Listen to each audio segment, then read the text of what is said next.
ఒక్కో మాధ్యమానికి కొన్ని అనుకూలతలు, కొన్ని పరిమితులు తప్పకుండా ఉంటాయి. అలాగే దృశ్య ప్రధానమైన టీవీ మీడియాకు వాడాల్సిన భాష విషయంలో కొన్ని పరిమితులున్నాయి. టీవీ మీడియా భాష ఎదుటి వ్యక్తితో మాట్లాడుతున్నట్లు ఉండాలి. భాషా శాస్త్రవేత్త బోదరాజు రాధాకృష్ణ తెలుగులో జర్నలిజం పాఠాలను చాలా ప్రామాణికంగా రూపొందించారు. అత్యంత సరళంగా రాయడం కష్టం, అత్యంత కష్టంగా రాయడం చాలా సులభమని ఆయన తరచుగా చెప్పేవారు.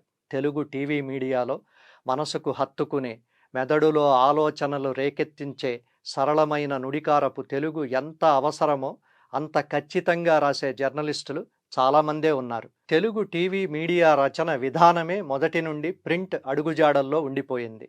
నానా చెత్త వస్తున్నా సోషల్ మీడియా వేదికల్లో ఒక్కోసారి పులకించిపోవాల్సిన తెలుగు దొరుకుతోంది. అసలు జర్నలిజానికి సంబంధమే లేని ఏవేవో వృత్తుల వారు మంచి తెలుగును ఏ సోషల్ మీడియాకు ఎలా ఉపయోగించాలో తెలుసుకుని వాడుతున్నారు. ఒక్కోసారి మెయిన్ స్ట్రీమ్ మీడియాకు సోషల్ మీడియా అనామక రచయితలు సవాలు కూడా విసురుతున్నారు.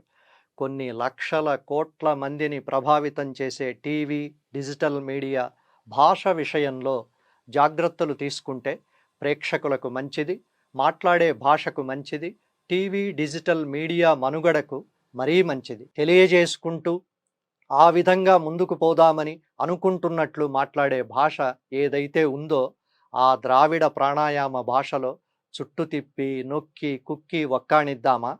లేక అత్యంత సరళంగా, సహజంగా, అందంగా అరటిపండు ఒలిచిపెట్టినట్లు తేలిగ్గా చెబుదామా అన్నది మనకు మనమే తేల్చుకోవాల్సిన విషయం.